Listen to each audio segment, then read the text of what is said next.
On the 14th of January 2021, Ugandans went to the poll to vote in an election which saw the incumbent leader, Yoweri Museveni, having to face it off with the strongest opposition leader, Bobi Wine.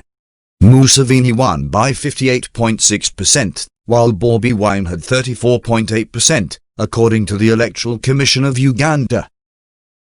The United States and an African election monitoring group complained of election irregularities, and Bobi Wine, the 38-year-old musician turned politician, who had rallied young Ugandans behind his call for political change, called the results a complete fraud.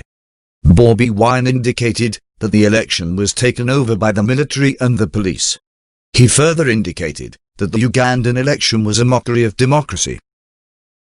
Bobi Wine was speaking on a phone interview from inside his home in the capital, Kampala, which was surrounded by soldiers, who he said had forbidden him from leaving. The arms deputy spokesman, Dio Okiaki, told Reuters that security officers at Bobi Wine's house were assessing threats he could face by going out, so they might be preventing him in the interest of his own safety. After the results were announced, many neighborhoods in normally bustling Kampala city center were unusually quiet as nightfall approached. Soldiers and police, who had patrolled throughout the day, remained on the streets in large numbers. Hundreds of the president's supporters rode motorcycles from the election tallying center to downtown, where people danced with posters bearing the face of the 76-year-old Museveni. Yoweri Museveni was born in 1944, and he is currently 76 years old. He has been in power for 35 years, and he campaigned for another term in office, arguing that his long experience in office makes him a good leader, and promising to keep delivering stability and progress in the impoverished country of Uganda. Bobi Wine, whose real name is Robert Kyagulanyi, galvanized young Ugandans with his calls for political change, and pledged to end what he calls dictatorship and widespread corruption in Uganda. On Friday the 15th of January 2021, Bobi Wine indicated that he had videos proofs of voting fraud, and would share the videos as soon as internet connections were restored. The government ordered the internet shut down on the day before the election, and the blackout was still in place even after the elections. According to the chairman of the Electoral Commission of Uganda, Simon Byabakama, under Ugandan law, the burden of proofs of voting fraud rested with Bobi Wine. The Africa Elections Watch Coalition, which deployed 2,000 observers in 146 districts, said in a statement that they had observed irregularities, including the late opening of most polling stations, missing ballot papers, and illegally opened ballot boxes.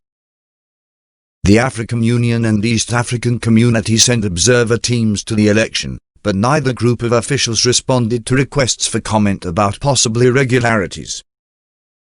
The European Union and the US did not deploy observer teams, but Tibor Peter Nagy, the United States Assistant Secretary of State for African Affairs, said in a tweet early on Saturday that the electoral process had been fundamentally flawed. He cited fraud reports, denial of accreditation to observers, violence and harassment of opposition members, and the arrest of civil society activists.